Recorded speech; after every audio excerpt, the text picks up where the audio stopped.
In his autobiography, Malcolm X tells us of an incident that took place once when he was out lecturing, and I believe he was on a sort of lecturing tour. He had just gotten off a plane from one city, I forget where it was, I think it was in Texas somewhere, and was about to lecture at another place, and he was stopped by a young white woman who had actually followed him on the plane to try to confront him with what she had to say, or to ask him. She said essentially, Mr. X, or Malcolm, or I forget exactly what the words were, are you saying that there's nothing that white people can do to assist you, that white people of goodwill who understand that you have a legitimate point and that the civil rights movement is something that we really would like to assist you in? Is there anything that white people can do? What can we do? He looked her straight in the eye and said, nothing. Very coldly. It was shown in the movie to be much less than it actually was in real life. In real life, the young woman in question burst into tears and ran off. Towards the end of his book, and I think it was in the final chapter, Malcolm X repented of that, and he said that he wished he'd never done it. I suppose there was an element of real regret that he'd actually hurt someone's feelings in such a devastating way. Basically said, you are Satan and there's nothing you can do about it, or at least I believe that you are. But I think as well, he understood the folly of that kind of a tactic. In a society that is, I think at the time it was 89% non-African American, it's very bad tactics to say that everybody else is my enemy.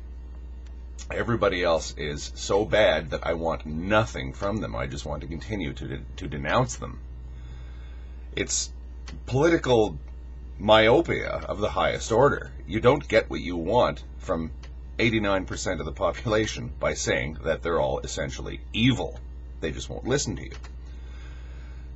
The same thing, I suppose, can be said to the more angry feminist types that seem to be more and more interested in my videos for some reason, at least a couple of them.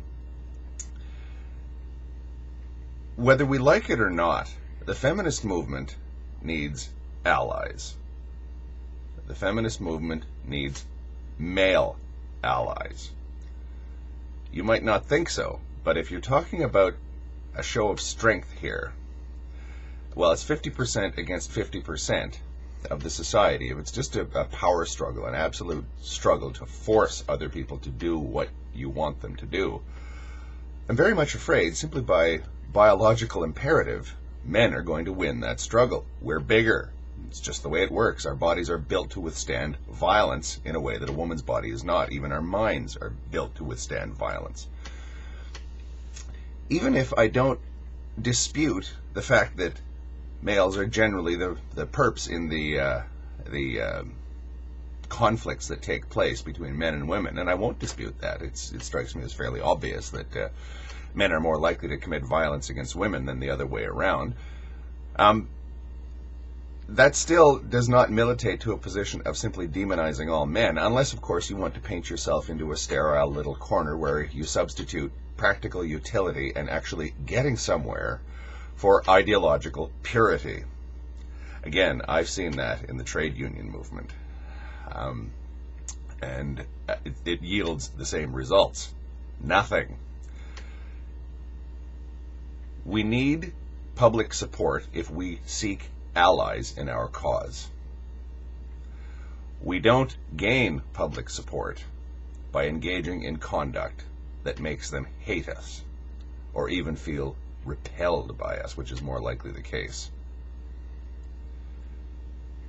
I urge all males out there who may find themselves sympathetic to feminism, but repelled by the angry, man-hating stereotype of a feminist, to overlook people like that.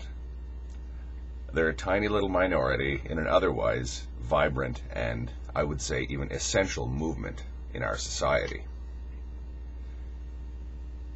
The angry person and the ultimately hateful person, the Spitfire, shall we say, does not represent the movement one little bit.